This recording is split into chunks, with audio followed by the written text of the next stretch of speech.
How Virgin Atlantic started, grew, and became a $7 billion company. Founders of Virgin Atlantic Airlines, Randolph Fields and Hellary, might have earned their place in the history books, but their tale is merely a footnote on the page of another founder, Sir Richard Branson, a man who went from hiring a plane and writing Virgin Airlines, one way, BVI, on a blackboard, to nurturing one of the United Kingdom's largest airlines for more than 3 decades. Virgin Atlantic is a British airline that operates about 32 flights non-stop between the United Kingdom and North America, with its head office located in Crawley, UK. How Virgin Atlantic started. After the British victory in the 1982 Falklands War, American-born lawyer Randolph Fields conceived a plan about operating an airline between the UK and its reclaimed Falkland Islands. However, Fields knew little about planes or UK's aviation industry in general. He needed someone with in-depth knowledge, so he enlisted the assistance of a former Laker Airways pilot, Hellary. Together, Fields and Hellary co-founded the British Atlantic Airways and set their ambitions in motion. In 1983, a survey of the Port Stanley Airport in the Falkland Islands revealed a glaring issue: its short runway. On its own, a short but well-maintained runway was no less safe than a longer runway. But this was no ideal situation. First, taking off and landing on such a runway would prove difficult, especially for larger aircraft, which were an important component within Fields and Hellary's calculation. Second, the cost of increasing the runway's length outweighed the benefits of establishing an airline service in Port Stanley Airport. Thus, Fields and Hellary scrapped the idea of operating a route between the UK and the Falkland Island. However, they kept their options open by considering the commercial route between Gatwick Airport, London and JFK International Airport, New York. The Civil Aviation Authority rejected the application for a license due to objections from British Airways and other airlines already operating those routes. As the saying goes, third time is the charm. Fields and Hellary managed to secure a license to operate the route between Gatwick Airport and Newark Liberty International Airport, New Jersey. They also leased an American aircraft, McDonnell Douglas DC-10. Though it was no ideal Boeing 747, its relatively smaller size, 380-seat capacity, and powerful engines for long-haul flights served its purpose for the time being. But the longer British Atlantic Airways operated, the more apparent the need for additional funds became. To compound this issue, British Atlantic Airways faced competition from an American airline, People Express, who was more successful at the time due to its low cost and around-the-clock flights. By late 1983, Fields contacted British investor and Virgin Group founder Richard Branson. After tense negotiations, Branson agreed to a 75% stake in British Atlantic Airways under one condition: swim or sink. Either the airline succeeds in its first year or Branson walks away. Fields was then appointed the chairman, and Branson renamed the British Atlantic Airways to Virgin Atlantic Airways. Virgin Atlantic became part of Branson's holding company, Virgin Group. How Virgin Atlantic grew.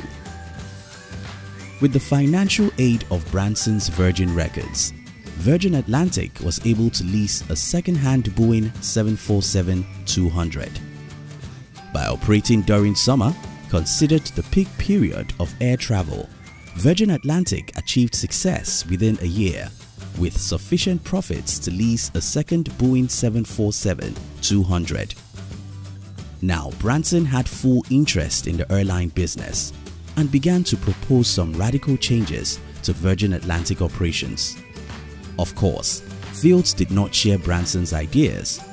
From the onset, Branson's sink or swim approach towards Virgin Atlantic's future rubbed Fields the wrong way, and eventually Fields stepped down from his position as chairman and sold his 25% stake to Branson. In 1984, Virgin Atlantic continued its operations between Gatwick and Newark. The airline started taking steps to expand. Its first step was a small one. Unlike its long-range planes like the Boeing, Virgin Atlantic leased a British BAC-111 for short-range travel, operating the route between Gatwick Airport and Maastricht-Aachen Airport, Beek, Netherlands. Virgin Atlantic's second and subsequent steps continued from 1986 onwards. The acquisition of another Boeing 747 and other long-range aircrafts expanded their operations, enabling the airline to operate routes between Gatwick to the Far East and several cities in North America. Between the late 1980s and early 1990s, Virgin Atlantic had built a distinguishing reputation for entertaining their passengers and providing them with a unique experience during their flight. Branson felt that most airlines cared more about their profits than passengers or even the crew too. Under Branson's direction, Virgin Atlantic introduced 3 classes for passengers: economy, premium, and upper class. Economy class, the standard class, where passengers were provided with free meals and drinks. Premium class, where passengers were provided with the benefits of economy, with priority given to seats with more leg room, a concept most airlines lacked. And upper class, where passengers were provided a first-class food menu, in-flight bar, and fitted flat bed. In 1991, Virgin Atlantic became the first airline to introduce in-flight entertainment system for each passenger of all classes. Despite such innovation in the aviation industry, Virgin Atlantic began experiencing financial issues with an evident loss of 9.3 million euros in 1993.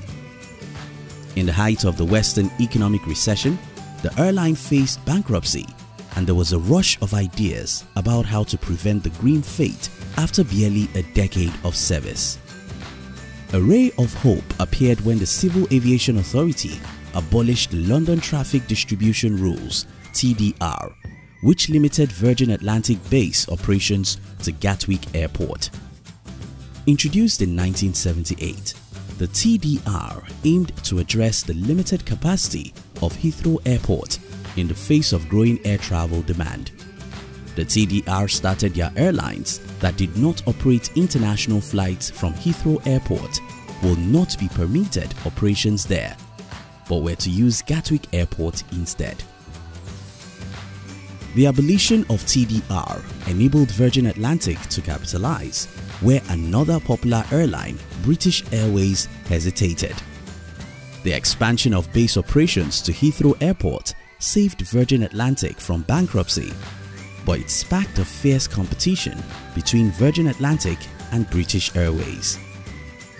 British Airways threatened Virgin Atlantic's dominance in the UK's aviation industry by launching a smear campaign against Virgin Atlantic. From posting fake Virgin Atlantic staff to poach passengers to sniffing through private documents or any evidence that would undermine the Virgin Atlantic's reputation. Within the same year in 1993, Virgin Atlantic sued British Airways for libel and won. British Airways incurred severe financial losses, seized most of its operations, if not all, and issued a fine of 500,000 euros for damages to Branson and 110,000 euros to Virgin Atlantic. In 2000, Virgin Atlantic expanded its flight operations further in the Far East and sold 41% of its shares to Singapore Airlines, thus increasing its value to 1 billion euros. With this value, Virgin Atlantic became one of the biggest private airlines worldwide. By 2012, Delta Airline acquired the 41% stake that Singapore Airlines had with Virgin Airlines. Delta and Virgin Atlantic formed a strategic alliance and shared joint venture cost and revenue from their 31 flights between the UK and North America. In 2015, Virgin Airlines slashed about 500 jobs in order to develop a simpler but efficient organization structure and to make up for the years of loss between 2010 and 2013 that was about 233 million euros. Virgin Atlantic in recent years. Virgin Atlantic operates long-haul routes with its array of Airbus and Boeing traveling from its base airports Gatwick and Heathrow to 33 destinations in Africa, North America, Asia, the Caribbean and the Middle East. As of 2016, the airlines have carried over 5.6 million passengers with revenue generated at 2.6 million euros. This statistic shows Virgin Atlantic is the 7th largest airline in the UK. Virgin Atlantic, or the VHQ headquarters, is located in Crawley, United Kingdom, with international offices located in Dubai, Norwalk, Johannesburg, Barbados, Shanghai, Lagos, Hong Kong and Greater Delhi. As at 2018, Virgin Atlantic is estimated to worth about $7 billion. Thank you for watching our videos. We'd like to give you another interesting video for you to enjoy next. But before then, our team will be very happy if you can like this video and share it with your friends on social media. If you're new here, don't forget to subscribe so you won't miss other interesting videos like this. Look at your screen now to see 2 other videos we handpicked for you to enjoy next. We love you.